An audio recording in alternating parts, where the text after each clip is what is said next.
Welcome back. This is Power Breakfast on Citizen TV. Thank you so much for staying with us. We are moving on into a discussion on youth and leadership.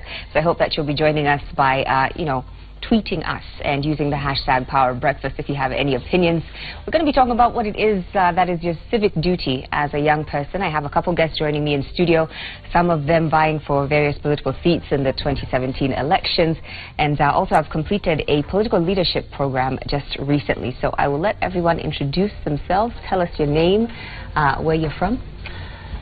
We'll start with the ladies first. Okay, fine. You're next to me, so you get to go first. My name is Daniel Orogo. I am from Kibra. I am vying for the seat of members of County Assembly for Sarangombe Ward. I am an alumni. I'm alumni of Political Leadership and Governance Program. It's a governance program that it's a 6-month course that trains young people like us the importance and the value of leadership. The objective of the program was basically to provide skills that will enable young people to gain knowledge on leadership at different levels of government to participate. So basically, that's who I am. You just graduated last week? Yeah, we graduated last Friday, and we are commissioned right now to go and make a phase of change in political leadership and governance architecture in this country. Okay, we look forward to that. Moving on. Okay, my name is Nasiba Bagaro from Sololo, Moyale constituency, Marsabit County. I'm a chairperson and also a co-founder of a community-based organization, Bridge, that is Best and Rapid Initiative for Development, Growth and Empowerment. I'm also an alumnus of PLGP program, just like Daniel. Yeah. Okay. Thank you. My name is Rachel Kerubo Tungai. I'm from Kisii County. I am a proud alumni of the just completed PLGP training from Friedrich Ebert Stiftung Foundation. I'm a former student leader from Maseno University. And again, I'm running a community-based organization where I'm trying to fight for the girl child from Kisii County. And above all, I am running for the Kisii County Women Representative position for 2017. All the best. Thank you. I think we have to start this conversation by just acknowledging how young you are. I'm not going to mention anyone's age, but these guys are really young. But it's amazing what you have managed to achieve so far in your communities. So, we're going to talk about youth and leadership, but I just want to talk about your individual stories of because you mentioned being a student leader in Maseno, but absolutely. Sort of what's the background and what got you interested in politics in the first place, and at what age? Well, I forgot to mention that I served as the chairperson of Langata Youth Network for 5 years now. My background is basically on trying to, because the formation of the network was basically to inspire governorship in Kibra after the post-election violence. Then there was the need for young people and me, that I realized that I looked at what happened in Kibera, and I looked at myself and said, fine, as much as I serve the community, then it reaches a point where I have to make a decision to be in politics, because trust me, Joy, there is you can do a lot of things in community, and I've done a lot of things in the community, but it reaches a point where you are incapacitated to make some decisions, and except you make those decisions at a political level. So that is what inspired me, actually. I know it is tough, and I know there are obstacles, but I keep my eye focused because I know I have the capacity to do this. I have the skills. I gained the knowledge before, and I see nobody apart from me who is able to effect this change. You speak like a politician. Yeah. Nasiba, I'm going to move on to you because you've done various community initiatives, but to join this political leadership program that you were just in and have an interest in politics, what sparked that for you? Okay, as for me, first of all, I got into class of law, but I didn't continue with it. I did for 1 week, then I moved to political science class. I thought taking political science class will again give me and make me understand more on politics. So I got into political science class. I had interest in politics, but then with time I realized the challenges we face in our community, the challenges of marginalization when it comes to women leadership, when it comes to youth leadership. So I thought I applied for the course because I wanted to get the skills that will at least develop me into my political journey. I got into the class, although I also ran, like I said, I ran a community-based organization, and I believe leadership. I believe leadership in the ability to listen to the inner voice, and despite the risk that comes along with it, and even the challenge, despite it challenging the status quo. So I listened to myself, and I wanted to be a leader, and my community, the challenges we face, it's so hard for a young person to be a leader. I come from a community that leadership is endorsed by the Council of Elders. We don't get a chance to get into leadership. I come from a community that it has been manufactured, you know. You don't, they don't really vote you because of your leadership qualities, but for what you have. So I resigned my job, actually. I worked for Kitocha Sheria for 1 week. It really like developed me. I got to work within the slums, and I knew the challenges that we face is not unique. People face challenges, various challenges. So I moved home. I formed a community-based organization so that I can educate, I can mentor the youth, and at least I can, you know, we don't have a fair playground as the young people and also the women. So instead of me like blaming the community for the culture, you know, it's our culture. So instead of blaming the community, I decided to go back home and make my own level. At least I create my level. That is me informing the youth and also the community at large. At least when I want to be a leader, I'm not running for political seat in 2017, probably. I might run for 2022 or years after. But what I first want to do is to inform my people, at least to mentor them, so that when I come out and at least I ask for votes, they can also support me. And at the same time, I would want to like lead a informed society. Okay, it's very admirable of you. Moving on. Yes, Joy, my leadership journey began because I feel like there's something wrong.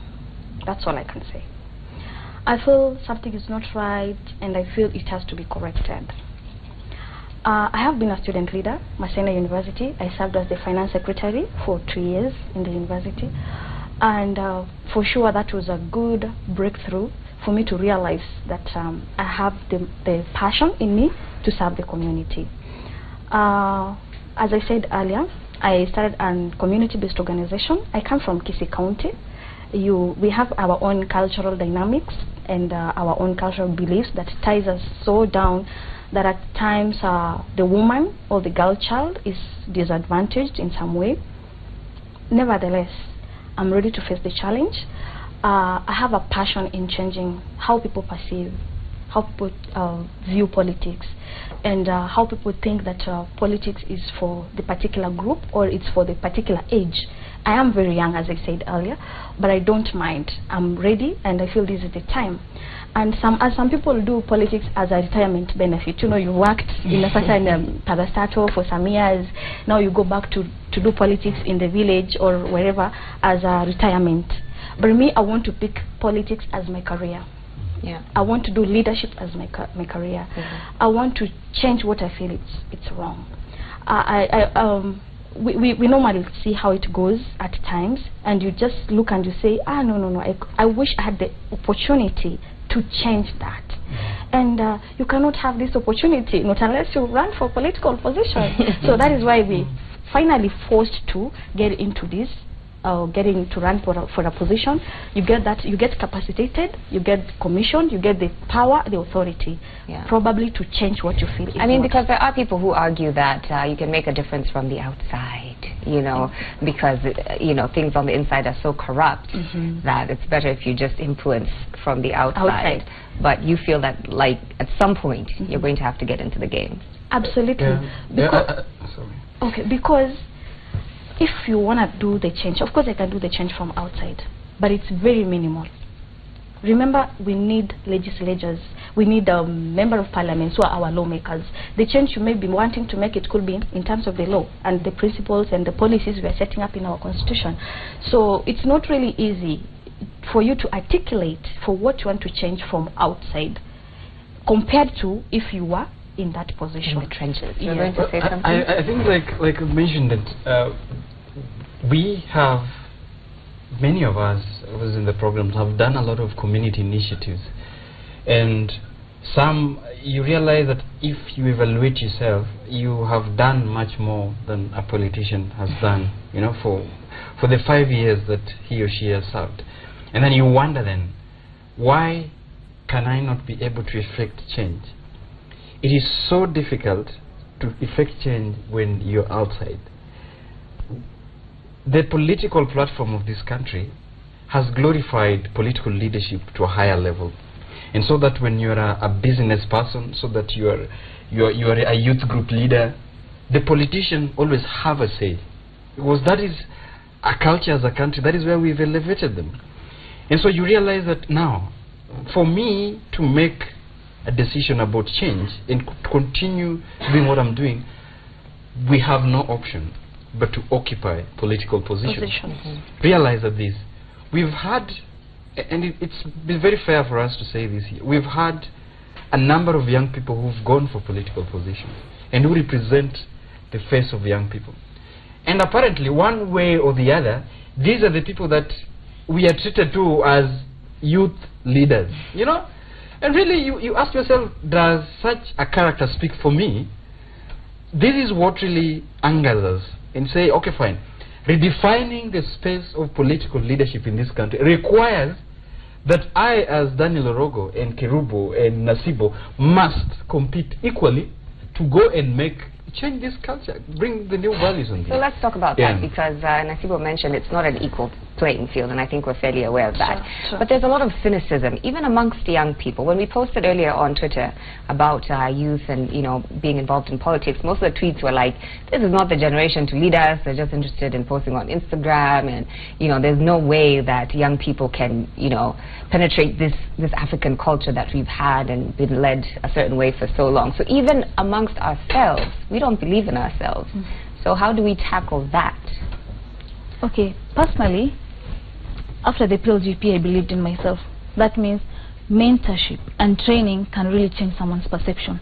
And that's why instead of going for a political post right now, it's rather I go back to my community and at least mentor them, because I come from a community, like I said, and a community that is not informed, whereby Jubilee Party they really don't have to like campaign for their votes, because people already know the Kenyatta, you know. We still, yes, I really appreciate the evolution, but when it comes to people of my county and also the youth in my county, we are really not informed. We don't know even the roles of the governor, even for that of the MCA. We are just there to vote and just to give them, you know, an easy way to get into politics. So the best thing to do is, I know people don't believe in youth leadership, but it starts with us. If we believe in ourselves, then the rest will believe in us. So probably I urge all the youth to go back there and do what I'm doing back home. That is, if you start from home, then we can change the whole country. You know, you change your community, and if you change the perception of one part of Kenya and the rest of the youth do the same, then I think we'll get a changed Kenya. Okay. That will also encourage youth leadership. I really feel sad when people say that the youth don't deserve a leadership. I'm wondering, who will be the next? Who is the next generation? Who will be in leadership come 2030, 2050? I mean, it's us. We must take it up. We must embrace and start it right away. And therefore, it's good. I could wish the society could have a change of mindset.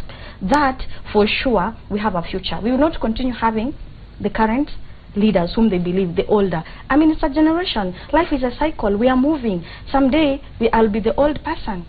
Whoever is in position today was the former young person. And if we are really blocking out young people from leadership, surely, what is our generation? Who is our leader for tomorrow? Because nobody is permanent here. In the future, we need new leaders. And the new leaders have to be molded as from today. And we have to take it. I like the way some scholar says, don't believe a youth cannot make a leader. And if you think you're so small as a leader, if someone's out there thinking I'm so small as a leader, I'm so young and small to make a leader, it means that person has not been in a room for the whole night with a mosquito. Then you will realize for sure, small doesn't matter. The smallness of something does not matter. The difference that one can let make me say this. Let me say, I have had that narrative for a long time, and I normally say that we are almost 50 years after independence, Yes. and we've had people taking leadership positions. Yes. We will tell them that thank you, you've led this country, but we don't have a solution. We will post on Instagram, we will party, we will do all these sorts of stuff, but the creativity of leadership is embedded on the young people. That does not mean that the old age has nothing to do. We will now tell them, sit back and start mentoring us. Exactly. Give us the opportunity, because you've been here after Do you think they'll independence. sit back? Because Eventually. let me tell you, Eventually. what platforms have we been having? And we are so good in creativity. We are so good. The change that we saw, the revolutions that we've seen, has been inspired by young people in other spaces that we feel comfortable that we can communicate on.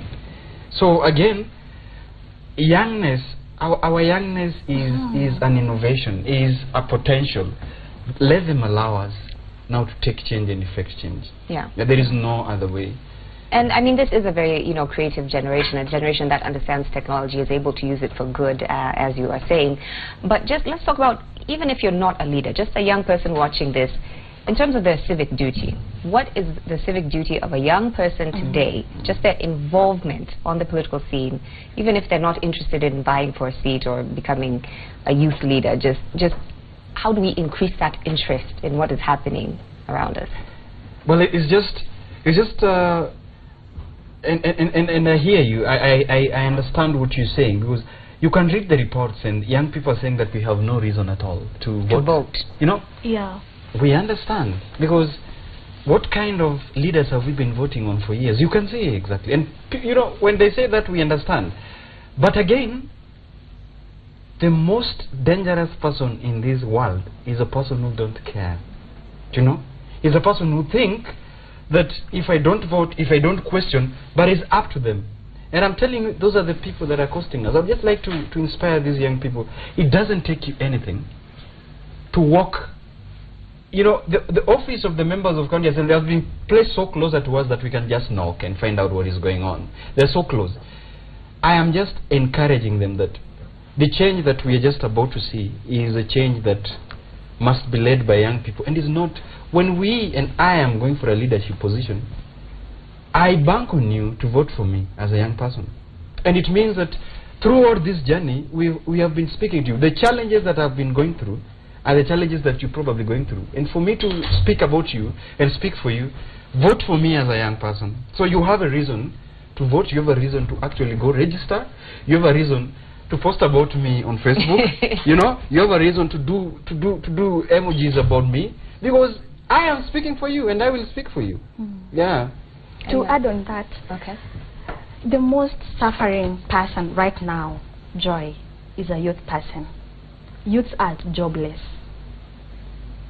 We are at the grassroots. We get to intermingle and we get to reach people on a one-on-one basis. These people are very jobless, and everybody is crying every day. There's no job created. Our people are graduating. Every week you hear this and this university. I'm even sure tomorrow there's a university that people are going to graduate. Where are these guys going? There's no jobs for youth. And we will always keep on lamenting and complaining, oh, there's no job, our government has not created any job employment. Actually, today, if a youth got a job today, I was sharing with someone yesterday, if a person has gotten a job today, it's because somebody has lost it. Okay? Yeah. Or if you are a parent at home, Dan, and you have two sons, one son will get a job today, tomorrow the other son will lose. There is no new job coming up. It's just what has been there is what, and our youths are keeping on graduating. We are teaching our people are getting education, but we cannot implement it. We keep on crying as youth, oh, there are no jobs, oh, there are no jobs.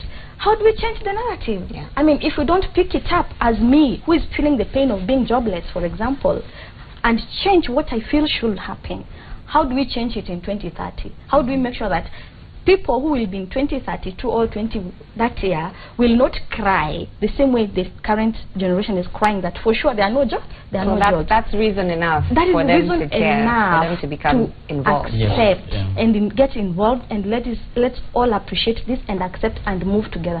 Because if we don't change, we still expect the same trend. Yeah, that's true. Okay, to echo their words, Joy, when you look at campaign periods, who are used most by politicians? They're the youth. Yes. This means youth can influence change.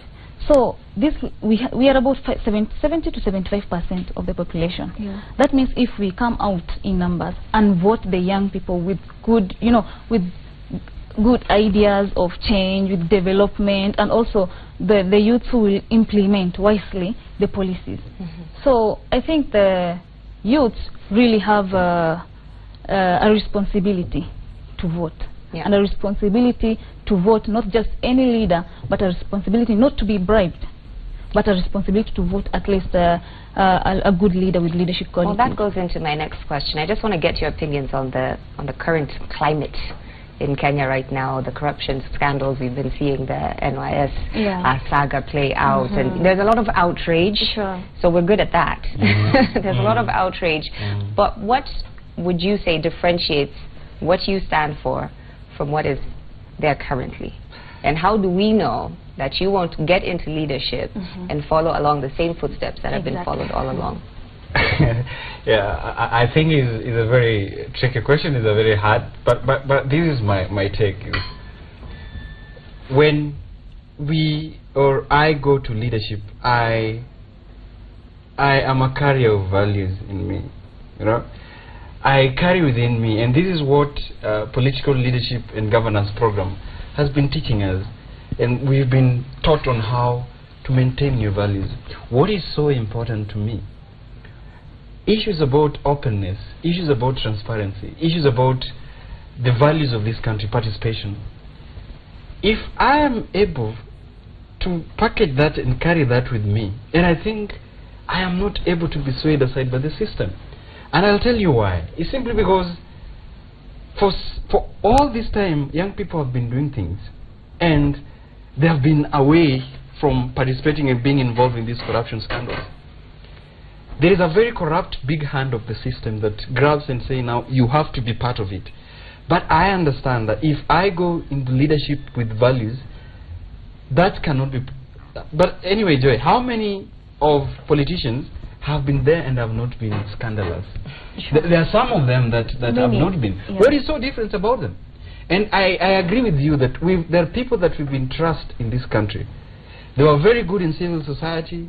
They were very good in activism. But once they plunged themselves into the system, they were the leading guys in the bus of corruption. And it's so difficult. But then it is not just stopping at being angry. It is stopping at the final thing of making sure that the money is stolen. The other thing that we should also know, monies that have been quoted that have been stolen is actually somebody literally destroying the future of Kenyans. Sure. If medical bills people are not able to pay, where are we feeling this? We are feeling it in Garissa, we are feeling it in Kisumu, in Homa Bay. And you know, that is why again we say that why do young people need to get involved? It's simply because if you say those are big money that are being stolen somewhere, my friend, you don't know that the bed that you're lying on, sometimes when you go to the hospital you cannot be able to pay for that bill. So there's a reason, actually. There is a reason to get involved, because it all comes back to you as a person. Nasibo, what do you think makes a trustworthy young politician who is going to get in there, change the system, decrease the corruption that we're seeing all around us? Okay, first I believe in leadership that is trustworthy and leadership that is not corrupt.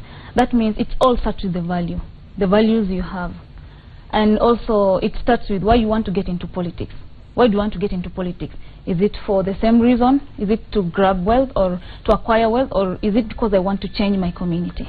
So it's all about personal values, and personally I live to my values, and getting into politics will not change my values, because I know why I get into politics. I know why I want to take up that leadership position, because it's already corrupt, it's already, as in, the leadership is just bad. Yeah. Okay. All right, Rachel? For me, we need to train our youth. People don't trust in youth. But for sure, we appreciate so many programs coming up to equip a youth to mold this person and ensure that he absorbs and he accepts that a leader should be this and not this. The program we've been undergoing since July this year, it has really made me view life and politics and leadership in a very different way from what I used to perceive it before I was trained. Until you are, Joy, I wish sometime you could apply for the same program. You should. Actually, you get to, sure. We should invite Joy to do the same in 2017 intake. Joy, you get to understand for sure being a leader is what it means and how should you do it. And through that training, you're able to develop those personal values in you. And you say, someday, I want to do this and this. When I become a leader, this is what I will advocate for. This is what I will articulate for. So people who fear that young people, they have no values. I mean, we could let people go through training. You know, once someone goes through the training, you get to get the ideas and you're open-minded and you're able to view it like, okay, so this is what it was. And again, about corruption, it's really ruining our community. I'll always cry for the youth, actually, youth and the women. People are jobless. Women are dying in hospitals because they cannot afford that few cents to get the hospital bill cleared or something like that. Simply because somebody somewhere is pocketing billions of money until someone cannot be able to carry the money. You know, I was trying to figure it out. You're carrying the money. Those amounts of cash. How do you're carrying money in a bag, you know. And for sure, do you really have heart? Do you have a heart? That is in you men. Because that money you're taking, somebody has lost life somewhere in Kenyatta hospital just because you took away the money that was meant to bring the hospital medical facilities for this person. And therefore, once you're trained as a youth, don't wake up from somewhere and you say, I want to be a leader. At least understand yourself. Why do I want to be a leader? What do I want to do? When? How? Have that personal awareness analysis.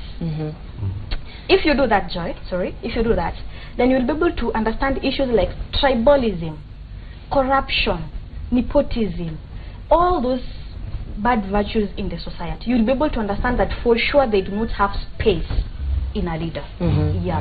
All right. So definitely a lot of enthusiasm and open-mindedness and passion coming from all of you three. I appreciate that. I think we have to take a break and toss